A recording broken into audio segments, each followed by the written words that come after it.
Welcome back. The battle for influence in Africa between the US and China is increasingly heating up.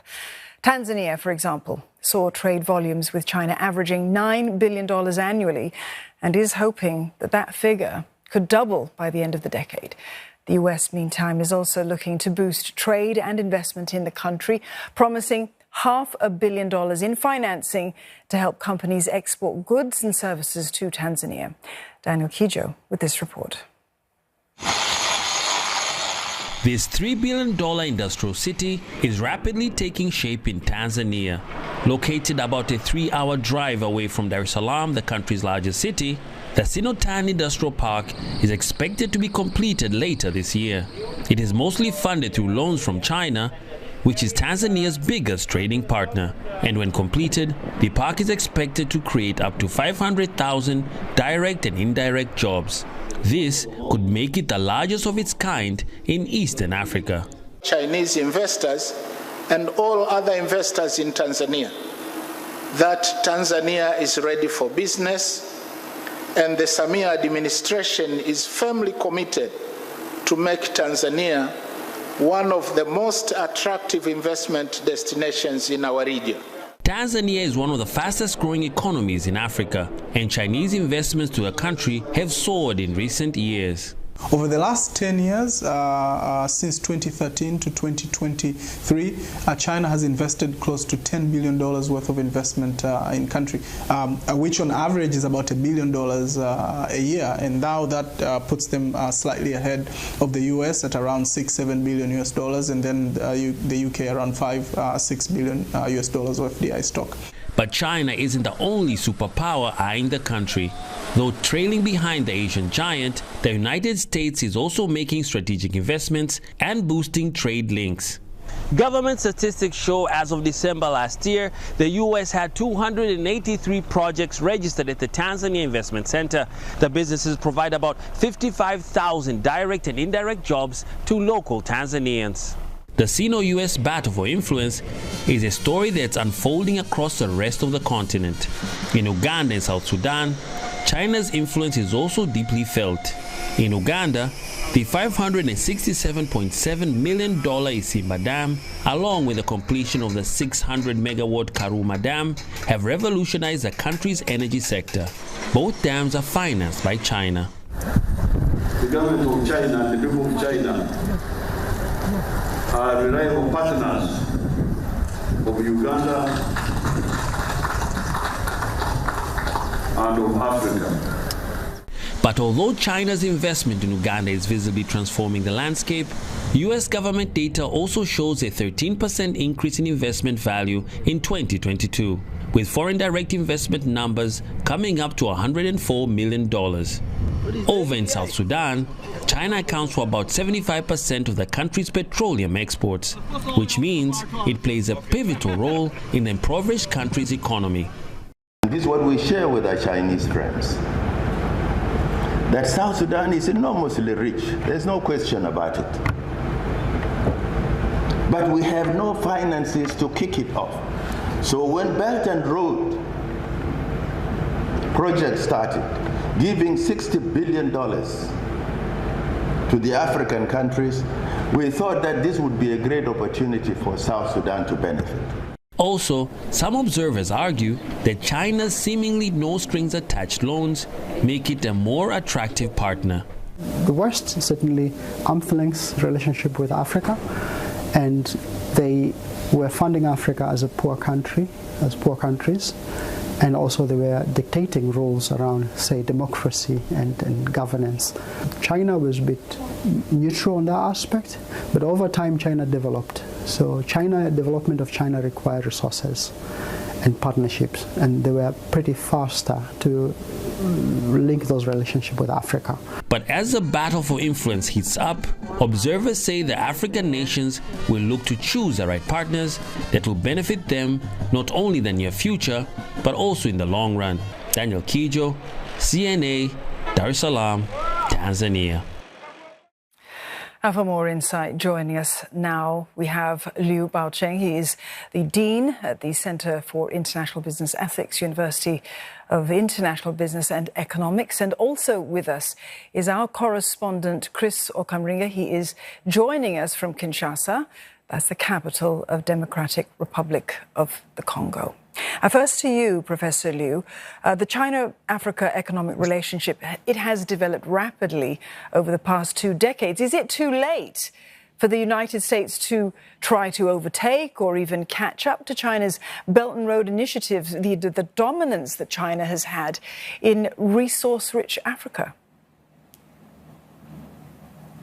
Oh, the answer is no, because it is never too late to participate in such a vast market with more of the incipient demands and also the latent development of many of those infrastructure projects, and particularly in improving the livelihood of those people by providing better employment opportunities and by also providing more of the capacity building in terms of the skill training, and also by the teamlining some of the countries in the neighborhood is also very important, because this is not really isolated projects that really work, but the integration of some of the regional economies is also very important. And China and the United States, they all have different advantages in exploring the African marketplace, where the United States is focusing more on the improvement of governance, transparency, and sustainability, where China is rather neutral in terms of the ideological construct and the level of governance in the name of respecting diversity. I think they can really mutually supportive with each other, because China is more practical and also more efficient in doing, particularly over those infrastructure projects. So, Prof. Liu, I mean, what I hear you say is that there could be a win-win situation here, and the opportunities do abound. Chris, let's bring you in on this. Securing critical minerals in Africa, it's no secret. This is a big part of the United States push, isn't it?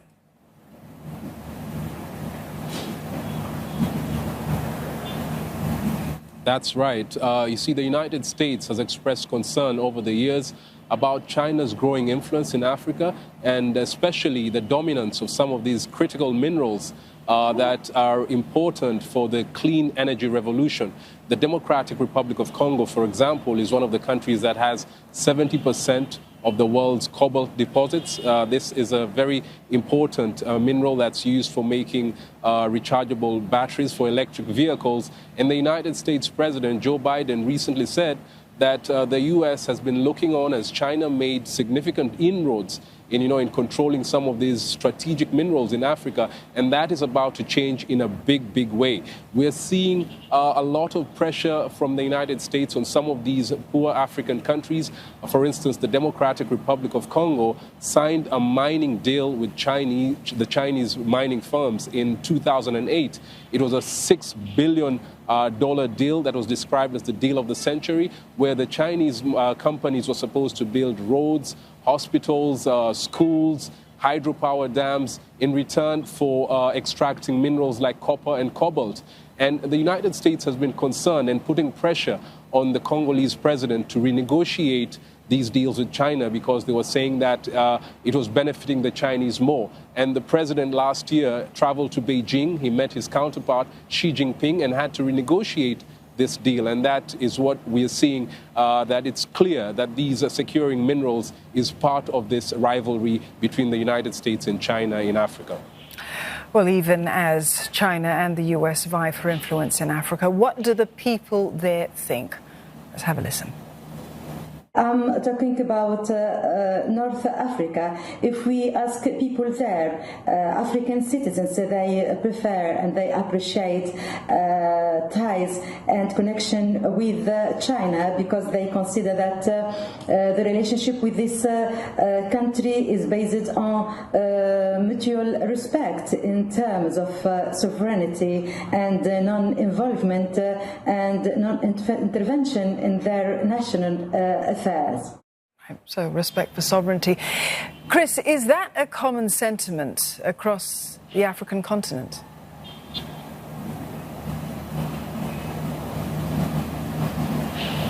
Absolutely. Many African countries have leaders who have been described as strongmen. These are people who came to power through coups. And so they do not like to be dictated on and told what to do in their own countries. They believe they are running sovereign states.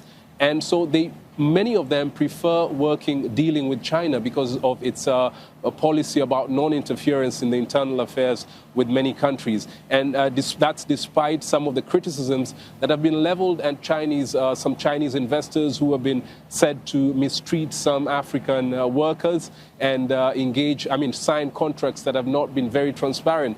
Many African leaders prefer dealing with China because they come, take the raw materials, and lend money to them, and they will never ask about, human rights, democracy, and issues to do with the LGBTQ, which United States and other countries in Europe have been putting a lot of emphasis on, and these are very thorny issues in many of these conservative countries in Africa. Right. Well, Prof. Liu, for the most part, African countries want good relations with both of these superpowers, but the demand for critical minerals, it continues to heat up. The pressure is there. How can African nations ensure that amid all of that, they can secure a stake in the market as well, that they're going to benefit? Well, we have to look at the stages of the development level at different countries and different continents. While the United States is highly developed and also very selective in those critical materials, China is really the world's most important and largest hub of manufacture.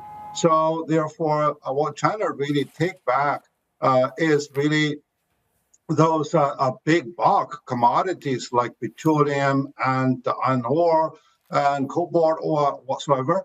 So because China contributes to the world export by more than 30%, so therefore they do really need it. Now, of course, it is very ideal for African native the regions can really keep their minerals and develop their own industry. But at the moment, many of those African countries do not really have the industrial capacity that can really fully utilize their own resources. So therefore, this is really a division of labor and division of technical skills that really at work. So hopefully, through the reallocation of some of the key technologies and also through the development of infrastructure, the industrialization and urbanization can really take on a more rapid pace in Africa, so that companies can really change their pattern in readjusting their supply chain by local investment and hire more people with skills. Professor Liu, thank you very much for that. I have to wrap up there. Professor Liu Baocheng there and our correspondent Chris Okamringa. Thank you.